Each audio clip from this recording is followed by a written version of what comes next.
Today we're going to be looking at My Friendly Neighborhood, a new game that is being released, and to be honest, this is going to be the big hype release of all of the, overreactionary YouTubers out there who love to, whoa, I'm so scared, I did not see that coming. I beat him to the ground.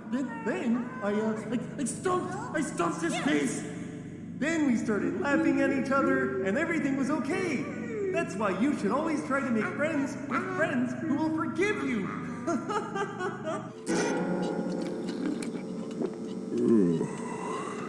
Hello, everybody. I'm Markiplier. It's so hard making history every day. God, I'm so sexy. Oh, the milkman's being shy in his room. Oh god damn it, I'm gonna have to retake that. I wasn't screaming and directly looking at the camera at the same time. So yes, welcome to My Friendly Neighborhood. This is going to be the big hype release for many YouTubers, if you can call them that. But this is basically going to be like Five Nights at Freddy's. It's the similar type of thing, and I think it's worth doing a quick review of My Friendly Neighborhood because a lot of people don't seem to actually understand what this game is, and after doing much research and playing it myself, I can now tell you.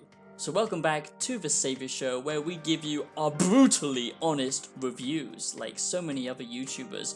What I'm about to tell you is breathtaking. This review is completely out of control, in all capitals, okay? And before I dive straight down deep into this My Friendly Neighborhood review, I do just quickly have a quick shilling to do. So if you do like my content, like I said, please do subscribe. It takes 2 seconds and that would mean the world to me. I will not disappoint you. And consider becoming a member today because I've got a completely fresh, majestic playlist only available to members. And consider checking out my music on Spotify if you like synth electronic music. It's a new hybrid form of synth and electronic music. Do just go and have a quick listen on Spotify because, again, you will be surprised, I'm sure, and I'm pretty sure you will like it. So do that, and I will love you forever. Thank you. So as if Puppets and Sesame Street wasn't just nightmare fuel as it was, okay, they just have to make it even more disturbing with this game. But do they? Okay, that is the question, because this game is very confused, I feel. It has a bit of an identity crisis. You get scared? Yeah, sure, everybody gets scared sometimes. Really? Well, what scares you? Well, there are 3 things that scare me, Zoe. Oh, don't joke me. Well, what 3 things scare you? Well... Dead now, motherfucker!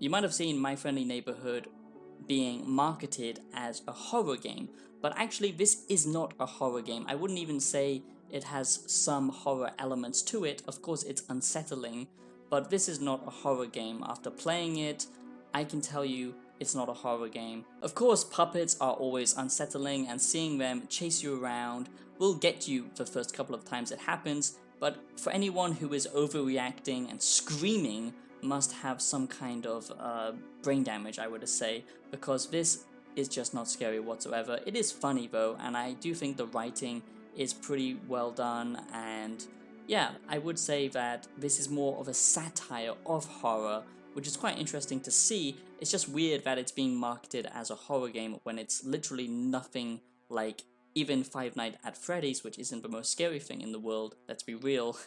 So it's weird that it's being marketed as a horror game when it actually isn't. So that is my first positive and negative, because basically if you don't like horror games then this is a good news for you, but if you were expecting a horror game, this is going to be a negative for you for sure. Now the next thing I would say is another negative. I'm not gonna, I don't think this is a bad game, okay? I'm not dunking on this game. I think people will enjoy it, but the graphics here are very dated, I would say. That doesn't really matter because I don't care about graphics. What's more important to me is the art style. And now let's get into the meat and potatoes, okay, of this wonderful My Friendly Neighborhood game review, because of course it's all about gameplay.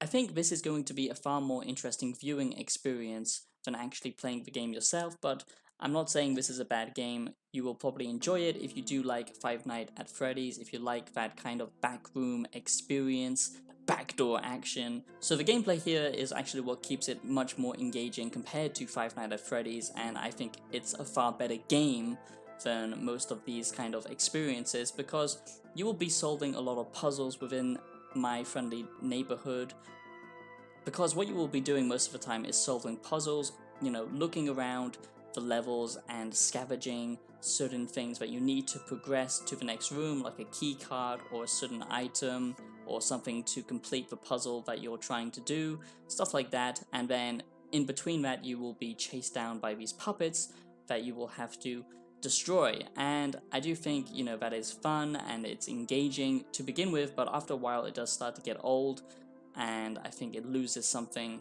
A cool gameplay mechanic that they did borrow from other survival horror type games is the limited inventory space, you know, say from some other games like Resident Evil or something like that, where it's actually a gridlock system. So, you know, items will take up a certain amount of space and you have to figure out how much you can actually take with you, but you never feel like you need that, because you never feel the sense that there's so much to collect that you need to worry too much about inventory. But it's still a nice feature to have, but I just wish they, you know, kind of made it more necessary, and that would make it feel more claustrophobic. But one gameplay mechanic that they did add, which I do appreciate a lot, is limited saves, because in a game like this you need tension, and this gives a lot of tension, and you basically have to scour and find these kind of save tokens around the levels so you can actually save your progress. So I think that's quite interesting. And the final positive about the gameplay aspect is the puzzles here are actually pretty creative, and they do make you think a little bit. It's not all told to you. This game doesn't actually have much hand holding, which I do appreciate. And you know, I'm not going to ruin the puzzles, but a lot of them do require you to actually use your brain and some basic human knowledge, okay? And I do have a few negatives with My Friendly Neighborhood, and the biggest gripe I would say with this feels very dated. And what I mean by that is every time you walk through a door, there's this loading screen, and it's not like a 1 second loading screen where it's not noticeable. It's a couple of seconds, and it's just, you know, fades to black whenever you go through a door, and you will be going back and forth into different rooms quite often. And just for transition, I just think it's just cheap, and I think it's annoying, and it just feels like it breaks the game flow. It feels like, you know, you are definitely playing a game. It doesn't feel connected. It feels like these are all random rooms put together. But I understand this is a smaller team and it's an indie game, but still I think that was pretty sloppy. So if you have some daddy issues and you need some hugging, then yeah, you might enjoy this, but after a while it does get old, and I just think they could do something a little bit more interesting, maybe add some more variation with the enemies. There are some, you know, bigger enemies as well, like the giant bird, which is fun to interact with, and the voice acting here is always a net positive. Sometimes they do repeat their lines and it's repetitive, just like some older games we would get back in the early 2000s where the NPCs just repeat themselves. But all in all, I think this is a good time, but I think this is going to be a more viewable experience than a playable experience for something like watching YouTubers and streamers. So I just thought I would give you My Friendly Neighborhood review as quickly as possible, just to let you know what this game is about, because I've seen a lot of miscommunication around this, people thinking it's a horror game when actually it's not really a horror game. Please let me know your thoughts and opinions down below in the comments, and I'll see you in the next video. Peace out.